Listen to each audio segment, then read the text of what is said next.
morning, everyone. Thanks for joining our webinar today on production for SAP Business One. Again, my name's Cawood, and I'm the Solution Architect for SAP at FUJIFILM MicroChannel. So let's just have a quick look at what we're going to look at today. So firstly, we have introduction and setup. So here we're just going to have a look at some of the settings around the production module. Then we're going to have a look at how to set up routing stages. So those are just specific stages within the production process. Then we'll have a look at our resource management. So this is our resource master data and capacity planning.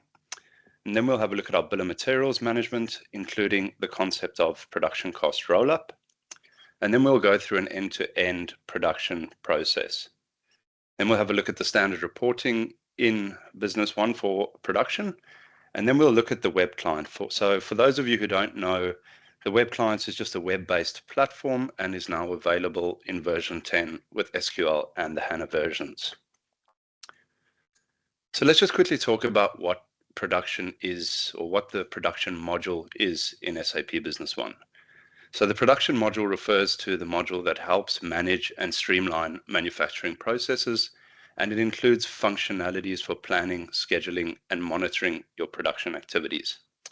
The process at a high level is to consume your raw materials and allocate your resources to finish or to produce a finished product, and we track the status of that using a production order. So let's just have a look at a standard production workflow in SAP Business One. So what we have is the raw materials or components. So these are all your in-stock or inventory items that you would consume to produce a finished product. Then we have our resources. So these can be things like machines or labor or any other asset used to produce a good. And consumption of resources as well as raw materials add to the overall production cost. We then have our route stages, which are specific steps or phases within the production process, and each stage represents a distinct part of the workflow. All three of these then make up the bill of materials, which is a structured arrangement of our components, resources, and stages. And this is where we enter all the child items required to produce our finished product. We then use our bill of materials in a production order, and from here we can then issue our raw materials, we can consume our resources, and finally we can receipt our finished product. So I hope that gives you a good overview on the production process as a whole. So what we'll do now is we'll jump into SAP Business One and we'll cover off some of the settings first up. So firstly, we have a couple of financial settings that we need to set up for production process. So under administration, we have setup, and then we have our financials and our GL account termination. So there's three sections in here. So under the inventory section, what we require is a work in progress account and a work in progress variance account to be set up. And if you're using the profit and loss statement in your production process, then you will require offset work in progress and inventory accounts. Then under the resources tab, we have different cost elements for a resource. So we can have up to 10 different cost elements, and each cost element can be assigned to a particular GL account. So for example, I've got amortization, overhead, maintenance, and labor. And then we can also have a work in progress account for our resources. Okay. Then we're not going to get into this tool too much, but then we've got a more advanced feature, which is our work in progress mapping.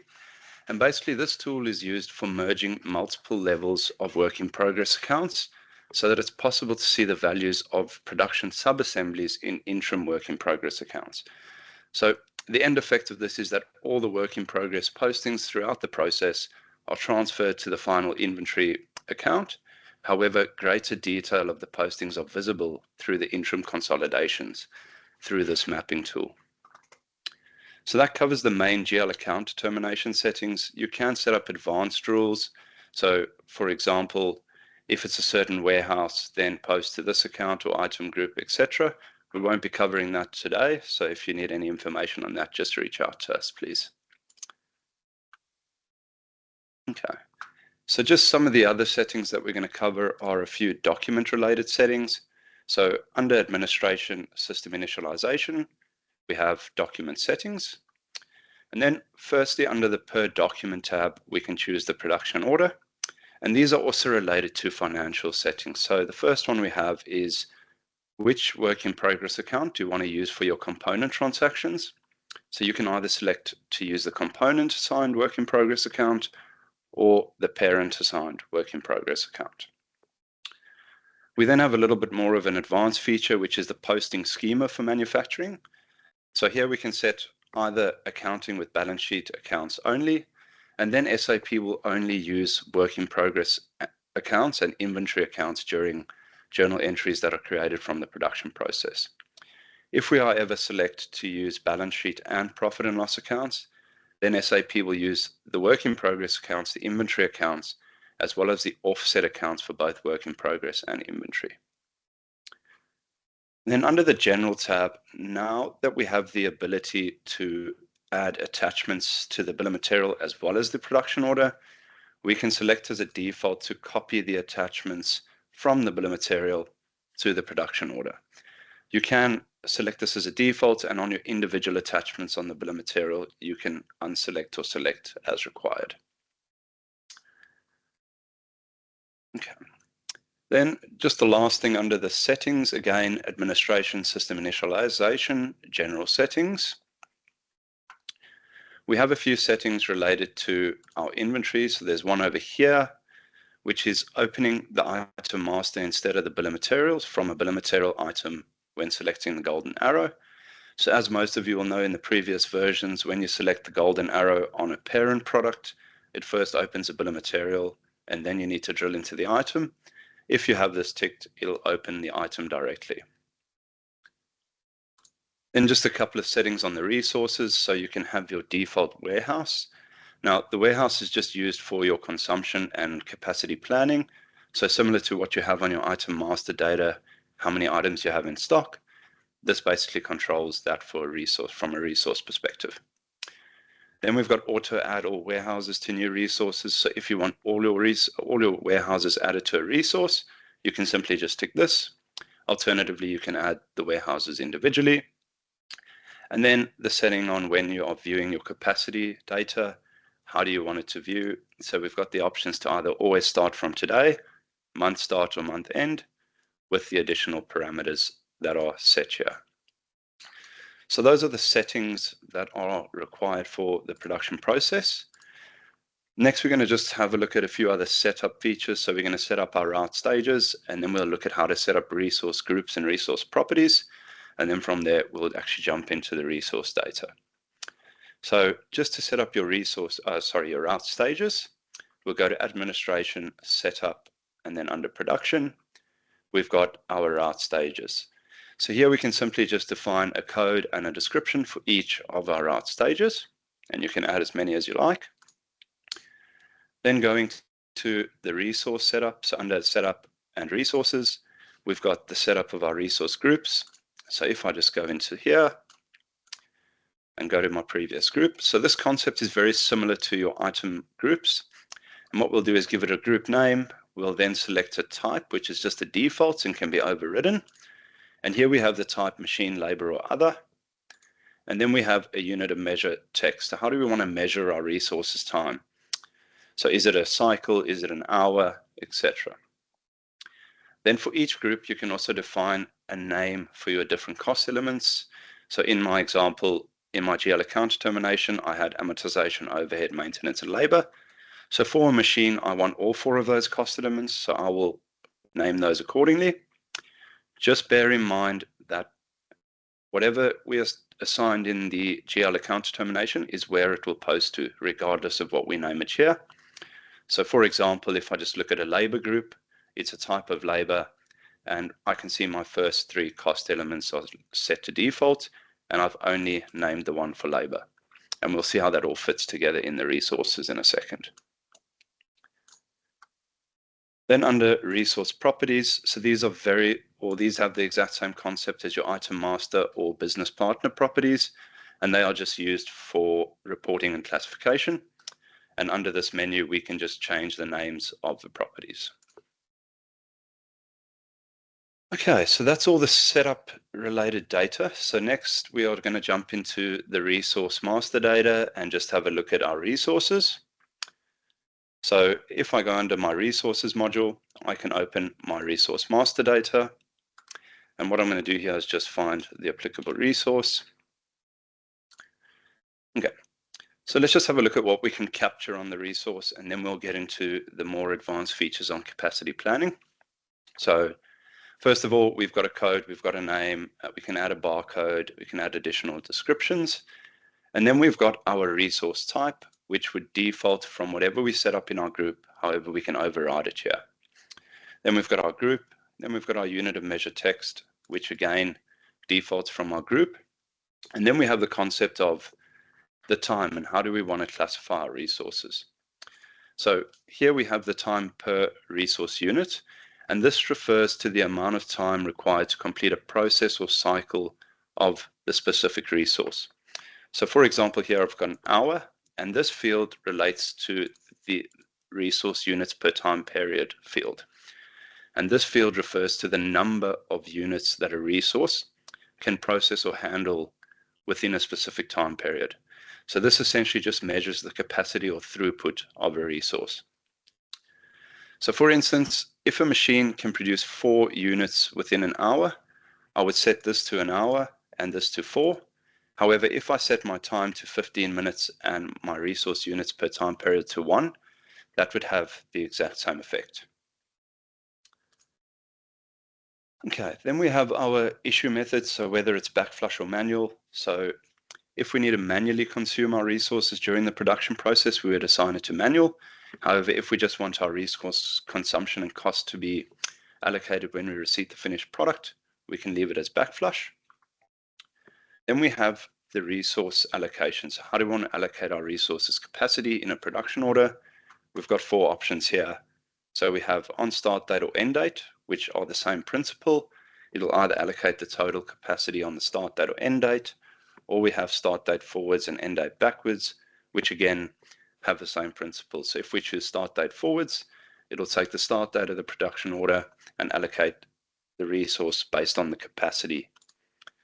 We can also link an item to a resource. So this is particularly helpful, for example, when you are subcontracting or need subcontracting, because then you can purchase or sell the particular item, and that would be then you'll be able to track that against the resource. Additionally, we've got our cost elements on the right-hand side here. So we've seen how the GL account determination works for these. And here we can actually split our different costs into our different elements. And this is what would then be posted through the production process. Next up, we'll just have a look at the capacity data. So we saw in the settings the capacity period, how we wanted to view that. Hours was set for today and for a month. So it'll always default to today and look out into the future for a month. Then we have our warehouses. Again, in the settings, we had add all warehouses to resources selected. If I didn't, I could just come and add the warehouses individually. Then we have our internal capacity, and we'll show you in a second how we set this internal capacity. We also have committed, so that's any capacity of a resource that is currently being consumed in a production order. And then we have the available. So basically that is similar to your in stock on the item master. It's your internal capacity less your committed.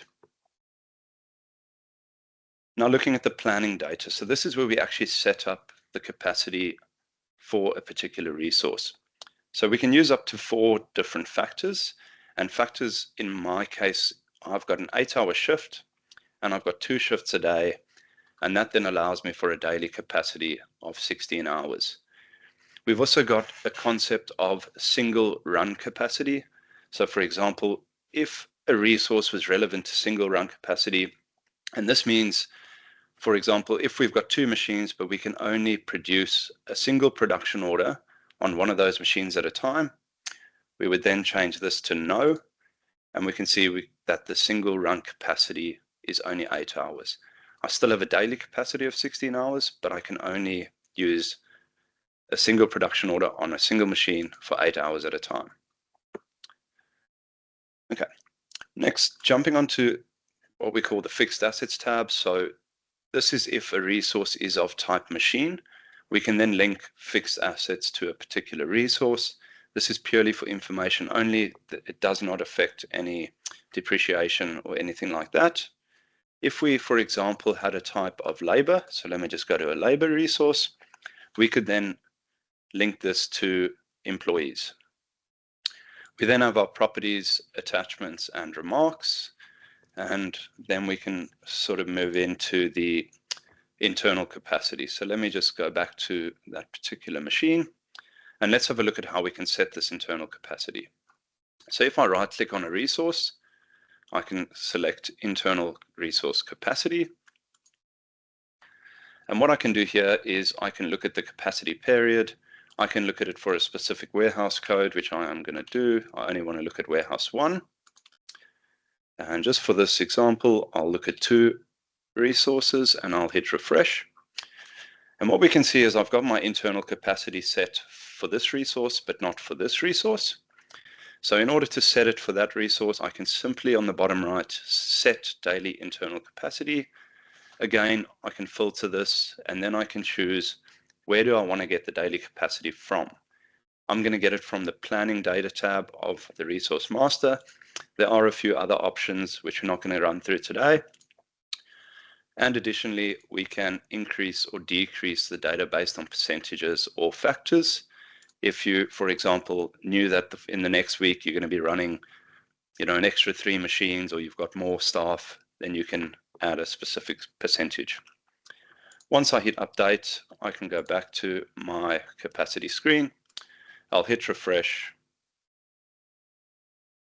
and that has not set my capacity. Let me just have a look. Sorry, so what that was meant to do was set this capacity here. I just need to see why that didn't work. But anyway, for example, if I just change that to 0, or if I look into a further month, let me go here. Let me look at the following month. So let's go out to all the way to July. I can set my daily internal capacities. I can say update.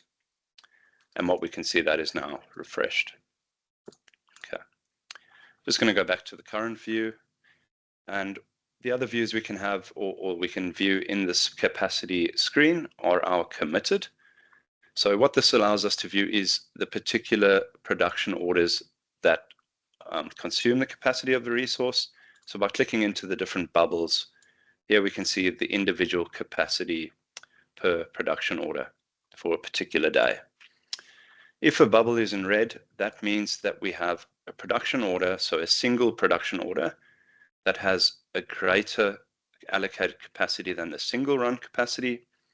If you had multiple production orders that were under the single run capacity, but still greater than the daily capacity, SAP does not take that into account.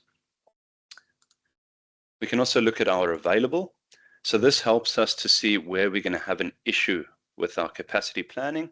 So for example, we can see we've got -4, -4, and -1. We then have 16, so we're back to normal. And then we've got -29. So this just helps us indicate or view where we've got an issue in our planning, and we can simply go into those production orders and reschedule them. The last view I wanted to show you was the all, and this is particularly helpful to do the scheduling, because what we can see here is all the different elements of capacity. So for example, I can see here I've got -1. I can then go in and look at what my internal capacity is. I can see my committed is over that. So I can simply come into here and I can shift out this production order by drilling into the production order and modifying the dates. Excuse me.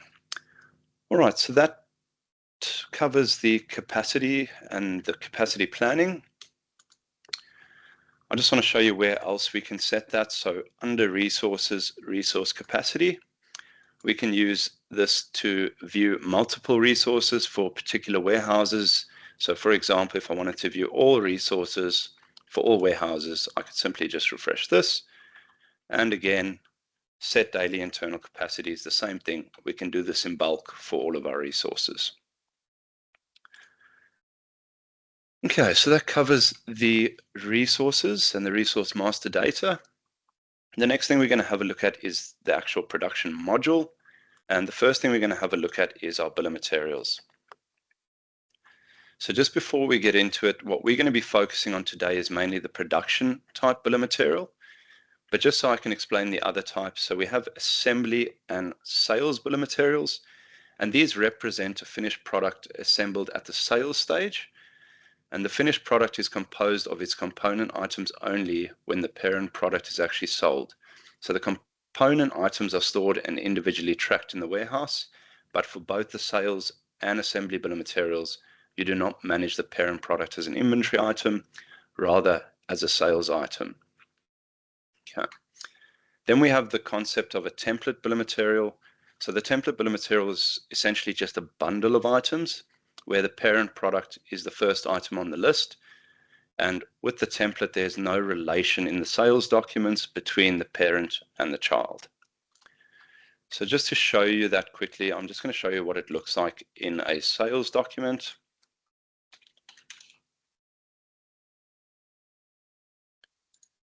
Okay, so the first one we're going to add is our assembly. And I just want to quickly go into the actual bill of material to show you what it looks like. So here I can see the assembly is the parent product, and then it is made up of these different components. So when I add that to the sales order, it is simply just one line. I can edit the quantities here, and I can edit the warehouse here. However, editing this warehouse is not going to change the warehouse that the raw materials are drawn from. If we look at the sales bill of material, I'm just going to add a text line there to separate them. What we can see here is that it's brought through the components as well as the finished product. So we can see the finished product in red and the components listed underneath. Here we can edit quantities. So if I change the parent, it will change the children by the ratio, as well as I can modify the warehouse on the particular components. One thing I cannot do with the sales bill of material though is delete rows. So if I try to delete the row, I cannot modify that. Okay. Let's just have a look at the assembly, the template BOM. And what we can see with the template, it also brings through the child items. However, with the template, I can remove a line, so I can simply delete that, or I can swap lines out. So if I didn't want A0003, I wanted to replace that with 4, I can simply do that. I can change the quantity as well as the warehouses. So this just emphasizes that there's no relationship between the parent and the children on the template type bill of material. Okay, so let's go and have a look at the production type bill of material that we're going to look at today. So I'm just going to open up this. Let me make this bigger. So what we have here is a FUJIFILM Instax camera printer. And we can change this description. It is pulled through from the item master. And in a production bill of material, your finished product is an inventory item. We then have the quantity. So what this quantity refers to is how many we are going to produce. And then our component quantity in the lines, we need to add the specific quantity in order to produce however many quantity we have on the top. We then have the concept of production standard costs, which we'll get to in a bit. And then we have our planned average production size, which is just the average batch size that we would usually make this product in. We then have a default warehouse, so where we want to receipt the finished product into. This can be changed on a production order basis, as well as the default price list we want to assign. If we want to assign distribution rules of projects, we can do that too. But all of this can be overridden in the production order. Okay. Let's just have a look at the table of contents within the bill of material. So firstly, we have our route stages. So if I just highlight these, we can see I've got an assembly 1, assembly 2, and then a packaging stage. And this just helps me to group the different items and different resources into those particular stages. We can also add items and resources into our bill of material, as well as text lines. So if you wanted to add further instructions, you can add that as a text line, and that can simply be done by choosing what you want to add into the bill of material, whether it's an item, a resource, text, or a route stage. Okay. We then just have the item code or resource code. We've got descriptions. Then again, we've got the quantity, and the quantity here again is the required quantity of the component to produce the required quantity of a finished product. We can then change the warehouses, so we can draw different raw materials from different warehouses, and the same on the resources. And then we have the concept of additional quantity. So in a resource perspective, this could mean setup time, or in an item perspective, it could mean if we've got a roll of paper that needs to turn 3 or 4 times before it gets to the right length, then that could be entered here, and that would be classified as wastage, and that cost will be consumed and added to the finished product. We then have our issue method, whether it's manual or backflush. So again, whether we manually issue the components or whether they are issued automatically when we receive the finished product. If you have serial or batch numbered items, they will be manual and you cannot change that. And then for informational purposes, we have the price list. So you can assign this to any different price list, and this just populates the unit price based off that price list, purely informational, and this can help you work out your sales price, for example. We then have the total, which is just the quantity times the sales price, and that gives us the total. And then we have the concept of production standard cost. So where does this come from? On the inventory master, so on the item master, under the production data tab, we have the production standard cost. Now we'll be covering this in a little bit more detail after we go through the bill of materials. And then we have the total production standard cost, and where this is mainly used is when we've got things like additional quantity and batch sizes. So for example, if I change my batch size to 1, I've got one resource, which is $100. However, I've got an additional quantity of 100, so that will change my total production standard cost to 200. However, if I change my batch size back to 100, it will basically amortize that over the 100 and say, okay, for this particular finished product, for one of them, it's going to be $101. Okay. And just moving on to the right-hand side, we also have the concept of waiting days. So this could mean at the end of a specific stage or route stage. Let's say, for example, you've got to wait a day for your product to dry or to cure. You can add the waiting days into the bill of material, and that will then work out on the production order how many days you need to buffer between the start and end date of your different stages. Now, a new feature in some of the later versions is around user-defined fields. So we've always been able to add user-defined fields to our bill of materials or production orders, but now if you add a user-defined field with the same name to the bill of materials and the production order, it will bring through that information into the production order.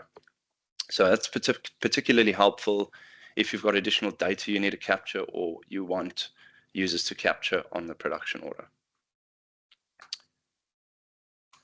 Okay, and then just on byproducts, if you have any byproducts that you receive during the production process, you can simply just add that into the bill of materials with a negative quantity, and then when you receipt your finished product, it will then also receipt the byproduct. The last thing I just wanted to cover on the bill of materials is the concept of a phantom item. So if I look at this line over here, I've got a line called packaging components. So I'm just going to drill into that and go to the production data tab again. And what I can see is I've got the phantom item ticked. And basically what a phantom item is a sub-assembly within the bill of materials that simplifies the production process by grouping components that are frequently used together. So these items do not exist in inventory as standalone items, but are simply used to streamline the bill of materials structure. So for example, we've got a phantom item here for packaging components, and this might include things like paper, user manuals, or other packaging materials. And when this item is included in the bill of material, it only shows one line. However, when we include it in the when we pull the bill of material through to the production order, it explodes the phantom item into the actual individual components. So this just helps you managing, I suppose, sets of items that are always used in multiple different products. You can manage them as phantom items and in their own bill of material, so that you don't have to manage them on each individual bill of material.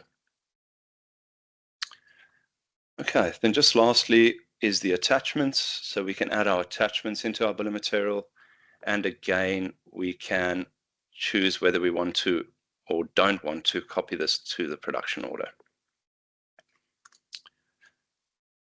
Okay, so that's everything on the bill of material. Now we've just got two other topics related to bill of material management that we're going to cover. So one is our actual bills of material management. So what this functionality is used for is to replace, add, delete components of all types of bill of materials in a batch. Additionally, we can change header fields or several BOMs at once, or we can delete multiple BOMs. So in today's instance, I just want to change a particular item in my bill of material. I want to replace it with a new item. We can say, let's say the old item is being superseded. So we've got a whole bunch of filter criteria for the BOMs that we want to change. In my instance, I want to change them all. I want to only change it for a certain route stage, and I want to change this particular item and replace it with this one. What I can then do is say OK. It will bring me a preview. So if there were multiple different scenarios of this, I could then select or deselect which ones I want to change. And once I hit OK, this is going to actually go and run the change, and there's no rollback for this. So if you do want to perform this action, I would highly recommend you do this in a test database first. So for example, let me just run that. It's done successfully. So I'm just going to open this bill of material, highlight that line, and just refresh it. And what we'll see there is that has now changed to that particular item. Okay. The next concept that we'll cover is the total or the production standard cost. So if I just go to this menu under the production module, we've got production standard cost management. And here we've got two options. We have the production standard cost rollup and the production standard cost update. So we're going to start from the bottom here, the production standard cost update. And what this will do is it'll go through all the individual items and it'll update the production standard cost to the current item cost. So for example, let's have a look at this item. And if we have a look on the inventory data tab for this particular warehouse, we can see that the item cost is $326. However, on our production data, we can see it's set to $200.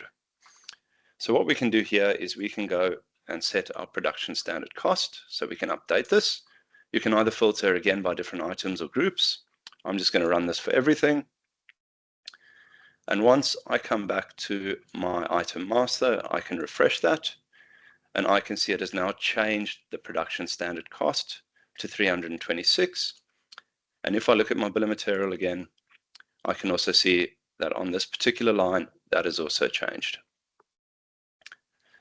Then we're going to talk about the production standard cost rollup. So what this does is goes and changes the parent item's production standard cost.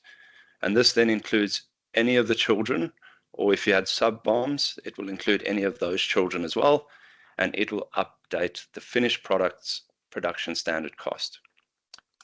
Now, on your item master, there is also the option to include in production standard cost rollup. So if you wanted to exclude certain raw materials, you could deselect this. So I'm just going to go into my finished product quickly. I'm going to have a look at the production data. I'm going to have a look at that standard cost. So that's now sitting at $1,456. What I'm going to do is run the production standard cost rollup. And if I go back here, that should now change to, so that's now changed to 1013.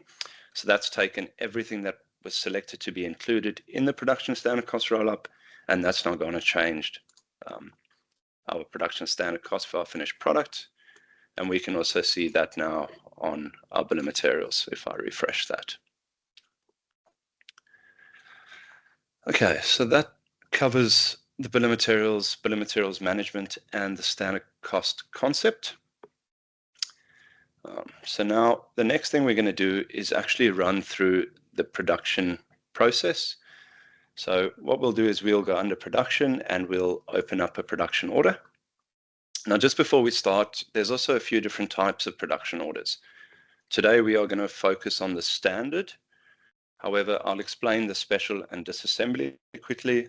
So a special production order is designed for unique or non-standard production processes, such as make to order or once-off production, or creating items based off specific customer requirements.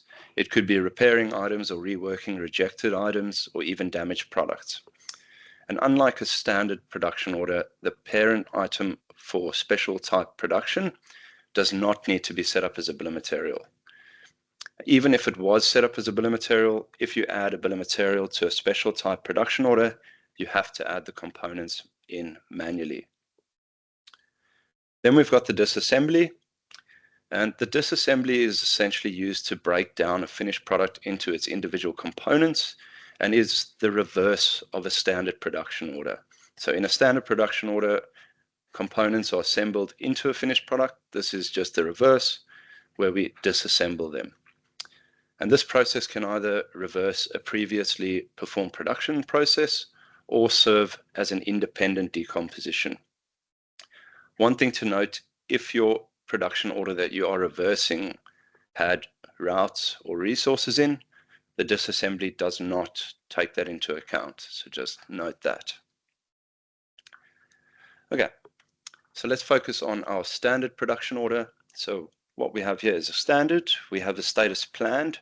So whenever you add a production order, it can only be in planned status. We can then select our bill of material, and once we select that, we'll see the components table. We'll pull through everything that we had listed in our bill of material. We then have our description. Again, we can change the description if we really wanted to, and here we can add the planned quantity for how many finished products we are going to produce. If I had to change this to 10, we will see the planned quantity change in the components table. We can then choose the warehouse we want to receipt the finished product into. We can also choose a priority. And then just before we get to these two settings here, we'll have a look on the right-hand side. So here we have order dates, start dates, due dates. We can assign specific production orders to users. We can also link production orders to production orders or to sales orders. Alternatively, we can simply just link a production order to a customer. We can also assign distribution rules or projects. So I'm just going to go ahead and add this production order quickly. Then I'm going to come back and I'm just going to focus first on the routing date calculation. So what this does is updates the different stages, and it determines when we need to start and end a stage and when we start the following stage. I can see that this is set to start date, so it's just allocating everything to the start date. If I, for example, said end date, it would allocate everything to the end date. However, let's use date start forwards as an example. I've seen this button has now changed to red, and that just means that we need to update it because it's not matching the calculation that SAP has. If I click update, we'll see our start and end dates change. So here we can see the first stage starts on the 9th, ends on the 11th. Our next stage starts on the 11th, ends on the 13th, and so forth. Let's just update that. The next feature we're going to have a look at is the procure items. So this is a new feature in version 10 where we can now procure the items directly from the production order. So what this will do, if I tick that, I will say yes. And then if I scroll to the right in the contents tab, for each line, it will tick the allow procurement document. You can go and deselect this and only select for the ones you want to purchase. And once I hit update, it will initiate the procurement wizard. And basically this is just a wizard that will go off and create our different purchase orders. You can select multiple production orders in here. I'm just going to go next. This screen allows us to edit quantities and vendors and things like that. Just for today, I'm just going to click next and next. Here's a summary of what it's going to do. And once I get to the final step, it's going to tell me that it's created these 6 purchase orders.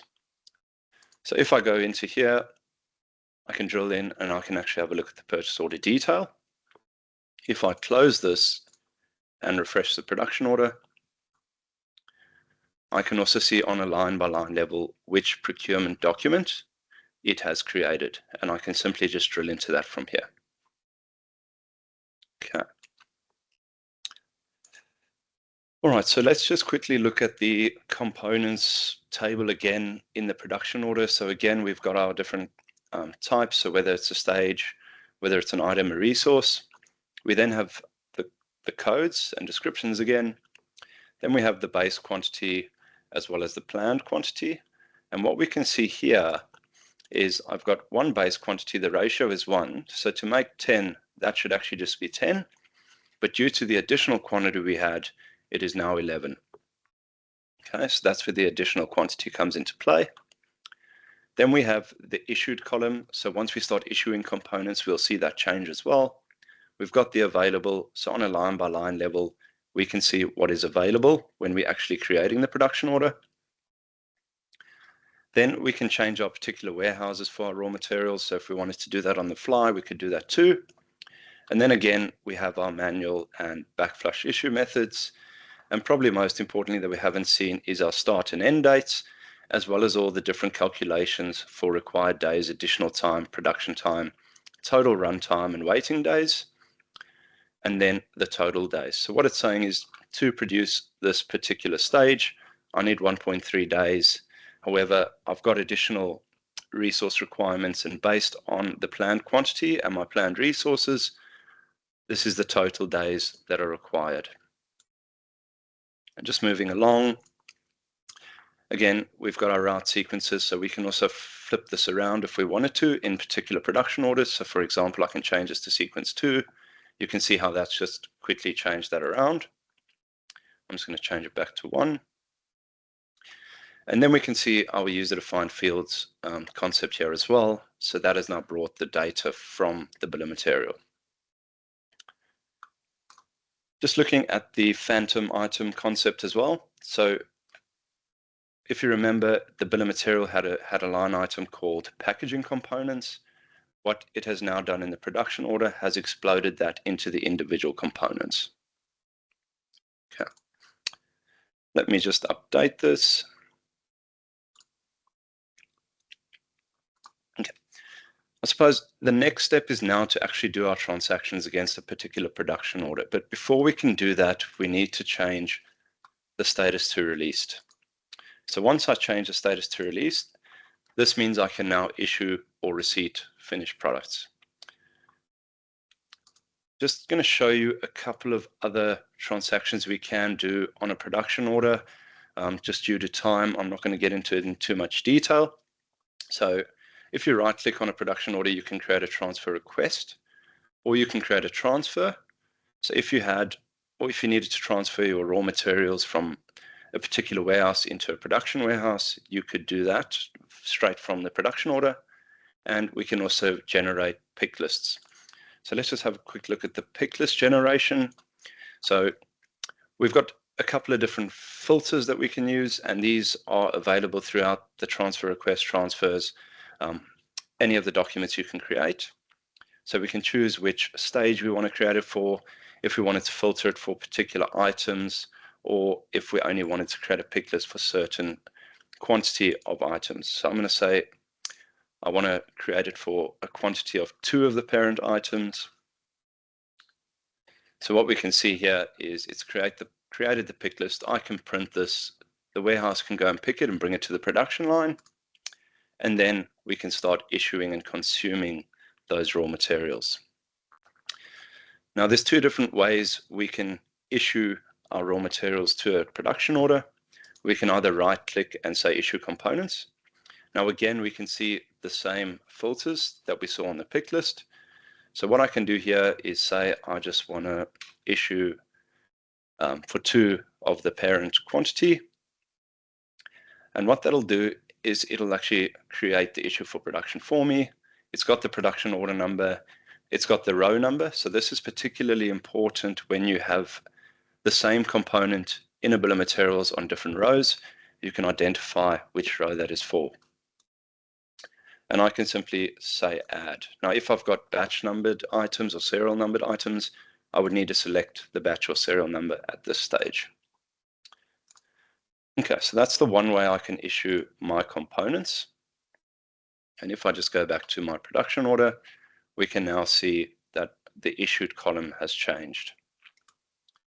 The other way I can issue my components is directly through the production module, so production issue for production.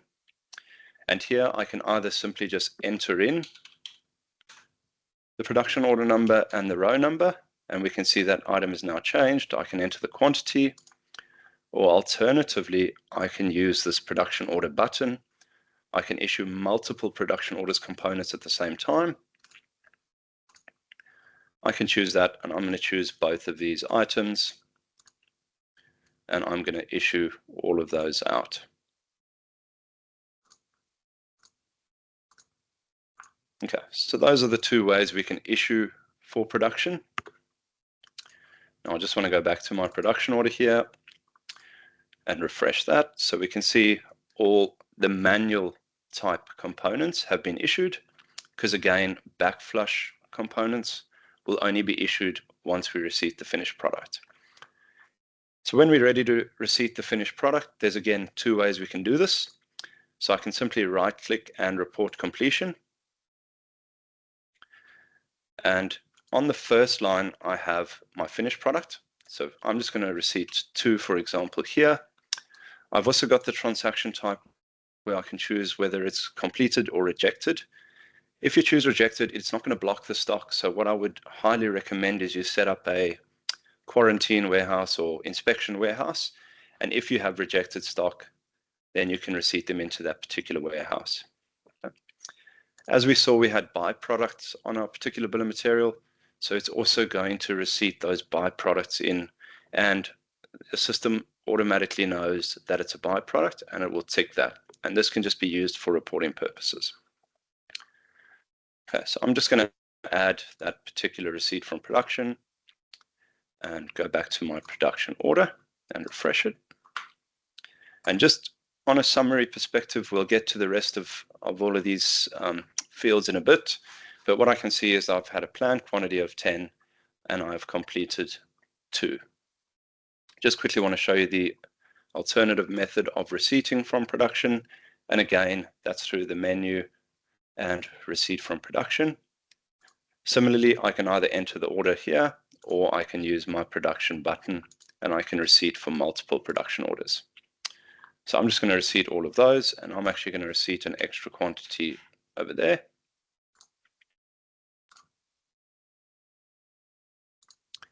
I'm going to go back to my production order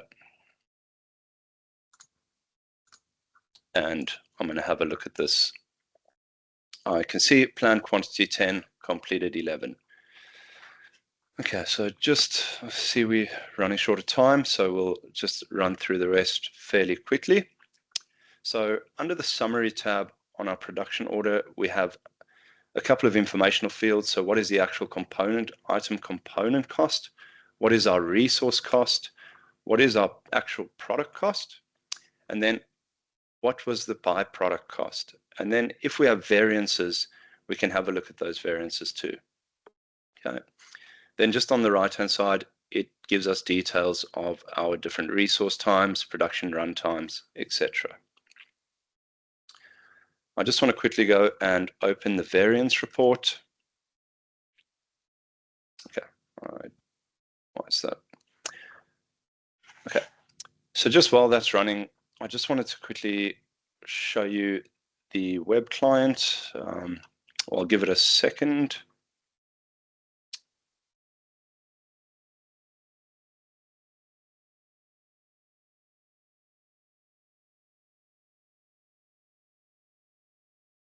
Okay, let me just jump into the web client. Okay, so I'm just going to segue to the web client now, and we'll come back and look at the reports and the variance reports in a second.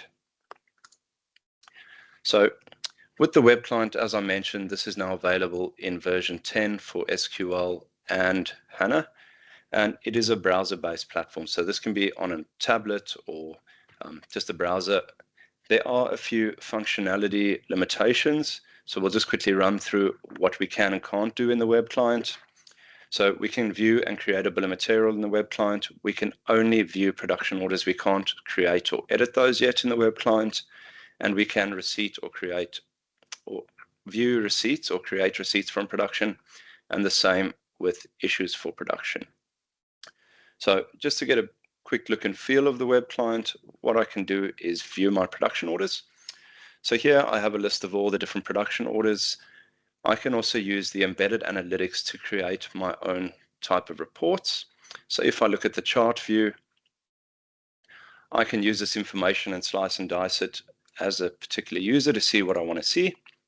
So for example, if I want to see completed quantity versus planned quantity over a particular or over the months, what I can see is I can actually have this chart available to me. If this is not the way I want to view the data, I can simply just change the options, and I can do this on anywhere in the web client to view the data with the embedded analytics. And then let's just quickly have a look at what a transaction looks like in the web client. So we'll do a receipt from production, and we can see it looks very different to the traditional client, but once we actually go through the steps, we'll see it is exactly the same. So I'm going to receipt for that same production order. I'm going to receipt a quantity of 1. Again, all the fields that are available in the standard client, whether it's complete or rejected. I'll just say add and view, and that will now post to SAP Business One. So just while that's there, I just want to go back and refresh this. Let's go back here. So what we can see now is we've now completed 12, and that was through the web client that we receipted that particular one. Okay, so let's go back to the variance report. So the variance report has been around since the early days of production. However, now the variance report comes with expanded view options. So you can expand any component row to see second level line information, making it easier to analyze specific variances. So for example, I can actually go into that particular row, and I can look at all the different transactions in one report instead of just having the variance like the old reports. We've also got the contribution line, which is basically if there is a contribution value related to the finished product, this will now show yes. So you can know exactly where the variances are coming from. Okay, last but not least, let's quickly have a look at the production reports available in SAP Business One. So we've got the bill of materials report. So this is just a report to show us what bill of materials we have in the system and what they are made up of. So for example, if I look at the bill of materials we're using during the example, these are all the components. It'll only show your machine type resources, but then it'll also show, for example, we had our phantom item for packaging components. It will show what that is also made up of. And then lastly, the open items report, which I'm sure most of you are familiar with. So here we can filter by all open production orders. Alternatively, we can look at planned production orders, and we can also bulk change these. So if I select those, I can select to change them to either released or cancelled. And similarly with the released production orders. So I can again select the ones I want to and change them back to planned, closed, or cancelled.